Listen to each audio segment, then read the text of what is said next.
justice or else.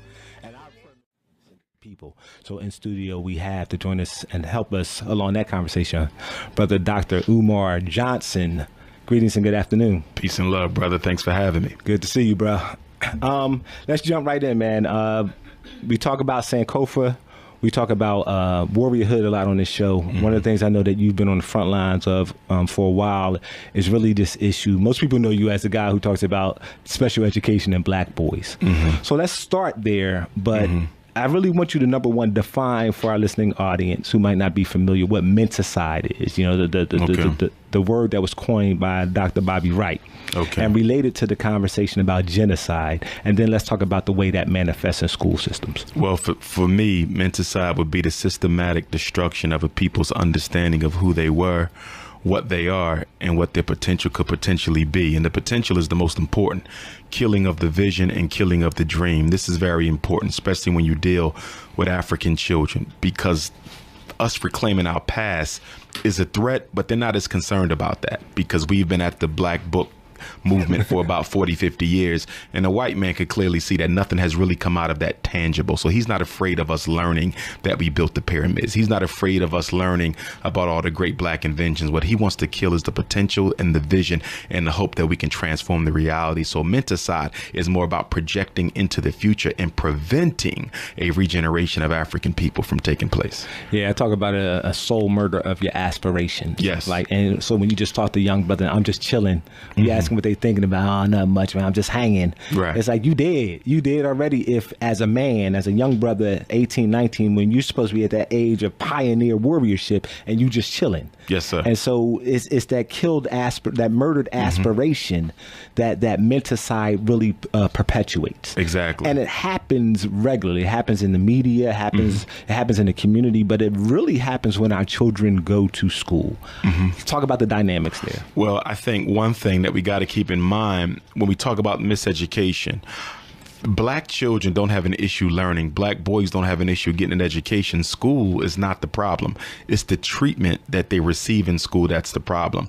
On top of that, many of our children are keenly aware that the education that they are receiving is not preparing them in any meaningful form to be economically competitive with white children when they graduate. They know that the public school system is designed for them to fail. And now it's not even so much about designing the schools for our kids to fail. It's about designing them to prepare our children for mass incarceration. Public school was created to produce basically educated, low-wage earners. So it was about training, not teaching.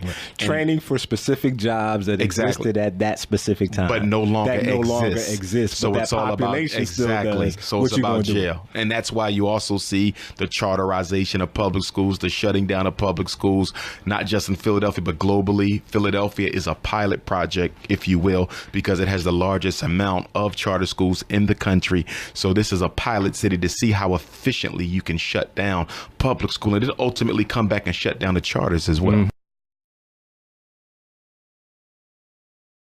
I mean, when I look at ADHD and the learning disability, because those are the two biggest weapons of mass destruction used in special ed, in the psychology in general. And it's amazing how white people can create a diagnosis and have millions of black folk use it as a justification and an excuse for why their sons don't have self-control and discipline. You follow? And on the flip side, have them think their child is abnormal when they're perfectly normal. When you look at the diagnostic criteria for ADHD, it's normal behavior. Can't, loses, can't stay focused. Plays around, can't sit still. What 6 or 7 year old isn't going to lose focus? Exactly. Isn't going to have trouble sitting still? But again, the faith in the system. We still have supreme faith in white folk to know what's right and to be the be all and end all on everything. And it's a shame because once you put your kid in special ed, it's hard to get them out. Once you put them on medicine, it's hard to stop. So my biggest thing is just say no. No, I'm not getting my child tested for special ed. I know why he can't read. He can't read because y'all didn't teach him. Actually, as Philly is known even with the charter schools for a good number of African-centered charter schools. When you go to other cities, they don't really have as many African-centered, self-proclaimed African-centered charter schools as Philly. How come we have to educate why is it just important for our people to get the message? And then what are some of the ways, some of the forms that we can go about it? I talk a lot on this show about homeschooling. I talk a lot about the need for us to resurrect private schools for our children and figure out how we finance and pay for those. Because I believe as long as we're handing our children over to somebody else to form their mind, menticide is going to take place. Exactly. And no culture at any point in world history, regardless of the period of time, has ever been able to come out from under oppression when the oppressor was responsible for the education of the children. The reason why you got to have self-education is because only the culture can determine where it needs to go. And education prepares the children to take you where you need to go. So no one can teach black children how to survive white supremacy, how to overcome white supremacy, how to be victorious against white supremacy but them. Education is the art of acquiring power, protecting that power, yielding that power, and defending that power. Your opposition will never give you the tools necessary to rival it for control. I always say it should be against the law for white women or white men to be responsible for educating black children, because you are the direct competitor to the black child in this society. It should be against the law. You see, that's like my father owns the opposite team and I'm coaching your team. Right. You see, it's a built-in system that guarantees my people will come out on top. No woman, I don't care how fair you think she's going to be, is going to prepare your son to compete with hers for the same job or for the same education. Correct, without a doubt. So in that vein, you're starting up. Yes, the Frederick Douglass Marcus Garvey RBG Leadership Academy. We're trying to get the historic St. Paul's College, black college in Lawrenceville, Virginia, closed down 3 years ago. They want $2 million. That's the asking price. So we're asking everybody to make a donation to that. You can go to gofundme.com/Dr. Umar, DRUMAR. You can also go to my website, dr.umarjohnson.com, and link to GoFundMe there, or you can mail in a check or money order. So we still pushing. If we don't get St. Paul's, we're still going to get a school somewhere. It's just that I want St. Paul's because it would be perfect. And my vision is a residential school. And the reason why I want a residential school is if you only educate the child for half the day, they're only being educated half the way. And I want the children to go to sleep and wake up at the institution, because half of education is from 3 until 8. When you're done the academic intellectual side of education, there should be the practical side, the farming, learning of the different trades, the spiritual work that has to be done, the dietary and the nutritional science. There's a whole other education that should go on when school is over.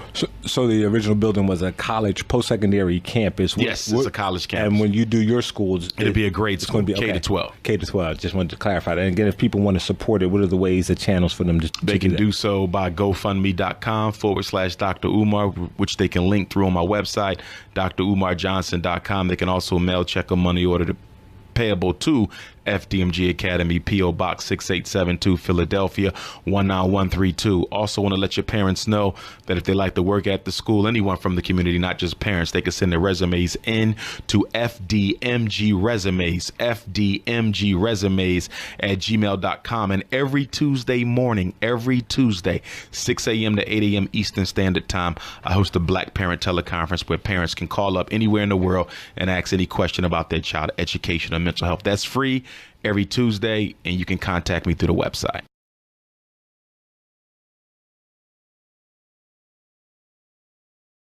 How can Africa be so poor and yet be materially so rich? It's real simple. The answer lies in the Structural Adjustment Programs, SAP, the Structural Adjustment Programs that are imposed on African nations by the International Monetary Fund of Washington, D.C., the World Bank of Washington, D.C., and USAID. These three organizations come into Africa, loan money, and then charge an interest rate on that money that they know the African nations can never pay back, thusly re-enslaving the entire nation and, in fact, the entire continent. Why was Muammar Gaddafi killed? Muammar Gaddafi was murdered because he, along with the other African heads of state, were about to bring into existence Africa's first central bank. They were erecting a central bank in Africa, which was going to do what? Back its money to the resources under the ground in Africa. Now, what would that have done to the global economic order?